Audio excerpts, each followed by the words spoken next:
Big boss Malayalam season 7 നമ്മുടെ mid week എവിഷനിൽ കൂടി ആതിര പുറത്താകുന്ന ഒരു വീഡിയോ ഇപ്പോൾ പുറത്തുവിട്ടിട്ടുണ്ട്. അതായത് നിലവിലുള്ള 7 പേരെല്ലാവരും ഗാർഡൻ ഏരിയയിൽ വരിയായി നിൽക്കുകയാണ്. അപ്പോൾ ഇവരടുത്ത് ഒരു ചെറിയ മെഷീനുണ്ട്. അപ്പോൾ ആ മെഷീൻ്റെ വയർ കട്ട് ചെയ്യുമ്പോൾ ആ മെഷീനിൽ നിന്നും ചുമന്ന പുക പോകുന്ന ആൾ പുറത്താകും.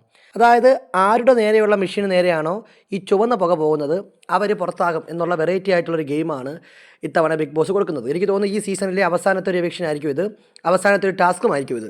അപ്പോൾ അങ്ങനെ ഈ ഫൈനലിൽ വന്ന 7 പേര്, നമ്മുടെ അനുമോൾ, അനീഷ്, ഷാനവാസ്, നൂറ, അക്ബർ, നെവിൻ, ആദില, ഇവരെല്ലാവരും ആ മെഷീൻ്റെ അടുത്ത് നിൽക്കുകയാണ്.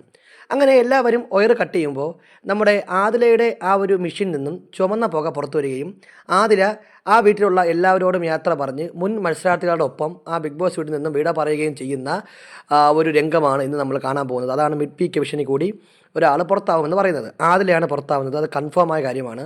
ആദില ബിഗ് ബോസ് വീട്ടിൽ നിന്ന് വിട പറഞ്ഞു എന്നാണ് മനസ്സിലാക്കുന്നത്. അങ്ങനെ ആദില ഇന്ന് ഈ പറഞ്ഞതുപോലെ ബിഗ് ബോസിൽ നിന്ന് വിട പറയും. അതിനുശേഷം 6 പേരുമായിട്ട് മുന്നോട്ട് പോകും. ഒരു എവിക്ഷൻ കൂടി ഉണ്ടെന്ന് അറിയുന്നു, നെവിൻ കൂടി പുറത്തായെന്ന് അറിയുകയാണ്. അതിനുശേഷം ടോപ്പ് 5 ആയിട്ടായിരിക്കും മിക്കവാറും ഇത്തവണ ബിഗ് ബോസ് ഗ്രാൻഡ് ഫിനാലിലേക്ക് പോവുക. കാത്തിരുന്ന് കാണാം എന്തൊക്കെയാണ് രസകരമായ സംഭവങ്ങളെന്ന്. ബിഗ് ബോസുമായി ബന്ധപ്പെട്ട കൂടുതൽ ലൈവ് എക്സ്ക്ലൂസീവ് അപ്ഡേറ്റുകൾക്കായി നമ്മുടെ ചാനൽ സബ്സ്ക്രൈബ് ചെയ്യുക.